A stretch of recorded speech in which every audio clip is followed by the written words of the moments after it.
ये राजस्थान के इतिहास का काला दिन है आज कि लोकतंत्र की आज हत्या हुई है। और जिस प्रकार एक सरकार के कैबिनेट मंत्री ने बाकायदा ये कहा है कि हमारी सरकार यानी मुख्यमंत्री जो गृह मंत्री भी हैं वो हमारा फोन टेप करा रहे हैं। पहले भी कहा था कि जो इंटेलिजेंस है मुख्यमंत्री जी की उसमें मुझे हंसी आती है कि वो उनको गलत इनपुट दे रहा है, गलत जानकारी दे रहा है कि किरोड़ी जी ये करेंगे वो करेंगे। ये प्रतिपक्ष नहीं कह रहा है।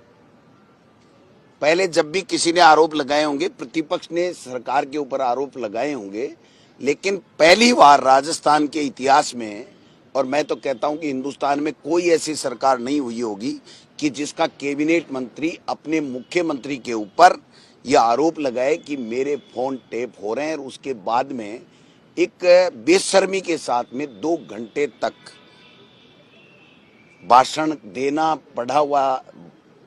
पढ़ना लिखा हुआ। मैं समझता हूं कि इससे ज्यादा संवेदनहीन सरकार कोई हो नहीं सकती है। ये जवाब देना पड़ेगा कि आप गलत हो या आपका मंत्री गलत है। और ये भाई साहब पर्चियां बदलेंगी। अब हम तो चाह रहे थे कि 5 साल लोगों ने सरकार बनाई है भारतीय जनता पार्टी की और मुख्यमंत्री की पर्ची भजन लाल जी के निकली है और ये पर्ची 5 साल स्थायी रहेगी, लेकिन मैं लिख के दे रहा हूं आपको कि ये पर्ची 5 साल स्थायी नहीं रहेगी।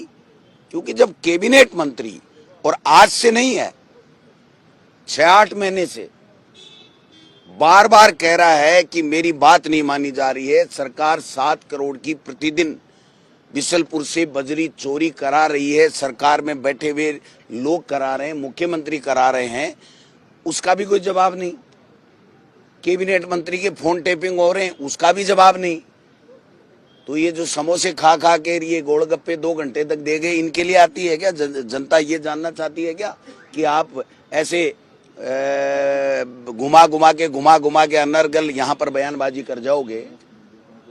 आज जब तक इन दोनों पर्चियों का फैसला नहीं होगा, इस फोन टेपिंग की बात का फैसला नहीं होगा, तब तक राजस्थान के लिए, राजस्थान की जनता के लिए, सत्य की जानकारी लेने के लिए, लोकतंत्र को बचाने के लिए कांग्रेस पार्टी सड़क पर भी संघर्ष करेगी और टीकाराम जूली जी के नेतृत्व में सदन में भी पूरे जोर के साथ में इस सरकार को पटकनी देने का काम करेगी और मजबूर कर देंगे कि इनको पर्चियां बदलनी पड़ेंगी, पर्चियां बदलनी पड़ेंगी, पर्चियां बदलनी पड़ेंगी। Thank you.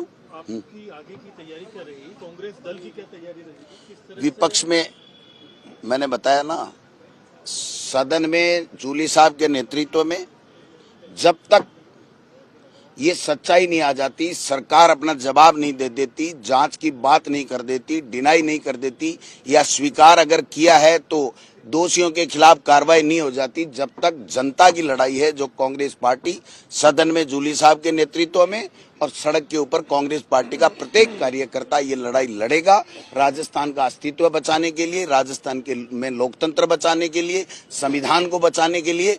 और ये जो इस तरीके के आते हैं ना, लिखापढ़ी कर करके भाषण पढ़ के चले जाते हैं, इनको आईना दिखा देंगे, छट्टी का दूध याद दिला देंगे इनको कि ये क्या होता है, क्या प्रतिपक्ष होता है। ऐसे यहाँ लिखा हुआ भाषण पढ़ने से कोई बड़ा आदमी बड़ा तीर नहीं मार लेता है। किसी के खिलाफ कुछ भी बोल दो। एक दिन किसी ने कुछ बोल दिया था तो रात को नींद नहीं आई थी मुख्यमंत्री जी को। सत्ता पक्ष की ड्यूटी होती है कि जब उनके ऊपर आरोप चाहे प्रतिपक्ष लगाए चाहे सत्ता पक्ष के लोग लगाएं, उस बात का जवाब देना पड़ता है। जांच की जरूरत होती है तो जांच कराई जाती है, किसी के खिलाफ एक्शन की बात होती है तो एक्शन की बात की जाती है। यहाँ न एक्शन है, न जवाब है, न जिम्मेदारी है। यहाँ तो कोरी वो लफाजीबाजी है। तो लफाजीबाजी से हम संतुष्ट होने वाले नहीं।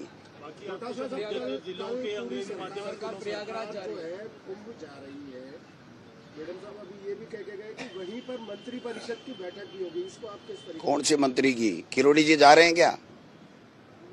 ये खुद कह रहे हैं कि वहां प्रतिपक्ष को पाप धोने के लिए जाना चाहिए। तो क्या ये पाप धोने के लिए जा रहे हैं? इसका मतलब कुंभ में जितने भी लोग गए हैं वो पापी हैं और पाप धोने के लिए गए हैं, ऐसा भारतीय जनता पार्टी के मंत्री और मुख्यमंत्री और भारतीय जनता पार्टी के लोग कहते हैं। इससे बड़ी शर्म की, दुर्भाग्य की बात नहीं है।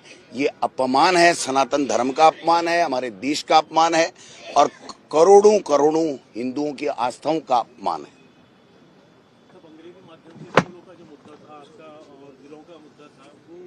भाई साहब, अब तो सरकार बदलने का मुद्दा आ गया। अंग्रेजी भी बचाएंगे, लेकिन पहले प्रदेश को बचाएं। प्रदेश के अंदर किस प्रकार से एक सरकार का मुखिया एक कैबिनेट मंत्री का फोन टेप कर रहा है, तो हमारा सबके भी कर रहे होंगे। कोई सुरक्षित नहीं है, इसका मतलब कोई इस प्रदेश में सुरक्षित नहीं है। तो ये सरकार चला कौन रहा है? इसीलिए तो हम कहते हैं कि पर्चियों की जो सरकारें हैं ना, और ये सरकारें अब बदलेंगी। राजस्थान की जनता हिसाब बराबर कर देगी, इनका चिंता करने की बात नहीं। अच्छा, आप कह रहे हैं कि एक बार कोई बात कही तो मुख्यमंत्री को नींद नहीं आई। मुख्यमंत्री ने आज अपने भाषण में कहा है कि उनको रातों की नींद हराम होगी और लगातार जो मुद्दे वो कहा नहीं है, लिखा हुआ पड़ा है, किसी ने लिख दिया। वही है, इनके जो लिखने वाला है ना, वो डेली एक ही बात लिख के देता है, मगरमच्छ पकड़ेंगे, इनको नींद नहीं आएगी, मैं ये हूँ, गरीब हूँ, मैं किसान हूँ, ये हूँ, वो हूँ, वो लिखा हुआ पढ़ के आते हैं। हमारी तरफ वहां बोले, अपने विजन के साथ में अपनी बात रख सकते हैं। एक बात तो नहीं रख सके कि उनका कैबिनेट मंत्री उन पे आरोप लगा रहा है और वो खंडन करके नहीं गए कि नहीं, किरोड़ी लाल गलत है, हमने कोई फोन टेप नहीं कराया, कह के गए।